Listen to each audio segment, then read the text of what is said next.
Hey, greetings from Sax Gourmet World Headquarters here in the birthplace of jazz, New Orleans.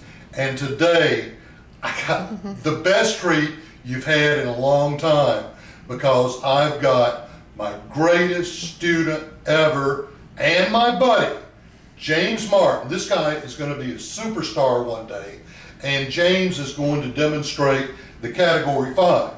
Now, James, you're a dedicated Mark 6 player. Oh, yeah. And with a Sax Gourmet neck, I might add. I believe it. Yeah, but matter of fact, that's one of my old Mark 6s that you played. It is.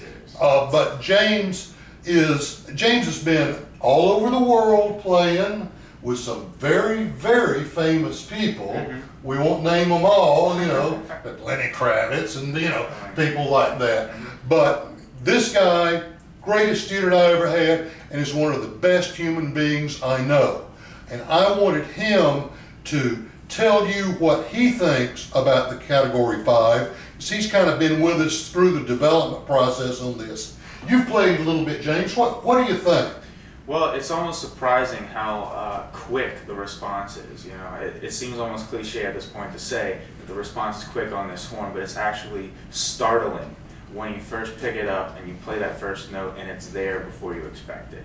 And you know, that's for a player that's trying to solo on stage and hit all those things, it just totally opens up what you're capable of. Do you find a lot of differences in this? And you've got one of the great 6s I played, so I wanted you to have that one. But what do you think are the differences in this horn and your 6? Well, I almost feel guilty. This horn is a lot easier to play. I mean, I've been playing the Mark 6. I bought it from you like 6-7 years ago. About 7 years ago. I've been playing with it ever since. Wouldn't change it except for this, because Mark 6 is great. Mark 6 is great, but it takes a little getting used to. This horn doesn't take getting used to. You pick it up, it feels a little bit like the Mark 6. It feels comfortable. It feels familiar, and I can hit all the notes, the intonation's better than the Mark 6, but sometimes when picking up new horns, you have to kind of work with the intonation and the feeling to get yourself familiar with it, but this comes with familiarity packed in.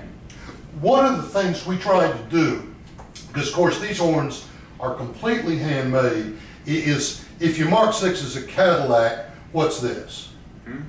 You know. This is a spaceship. Yeah. Well, it's a USS Enterprise. Right, yeah. But really, we wanted to build in that feel that it's hard to describe. Everybody that's played it said it's hard to describe just how much better the feel could have been. You know. Right. Well, you know, we've talked and we've talked and we've talked. Let's hear it, James. Show them what you can do.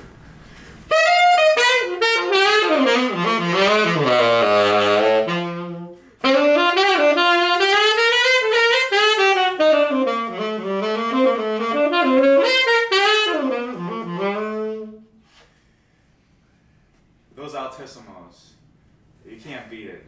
Well, that's, of course, we built in a special altissimo mechanism you know, because that's part of the literature now.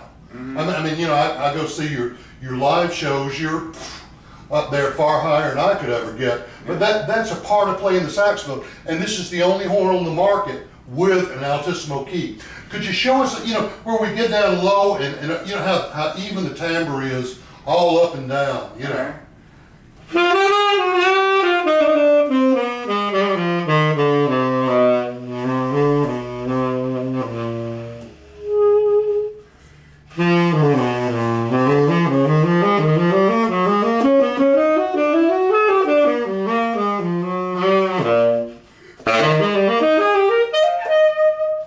Man, that is just great.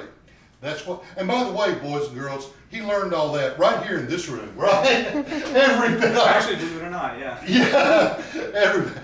But listen, I'm proud of two things in the world: James Martin and this horn. So, from Sax Gourmet World Headquarters here in the birthplace of jazz, all you guys remember: practice long tones every day and keep your reed wet. Bye for now.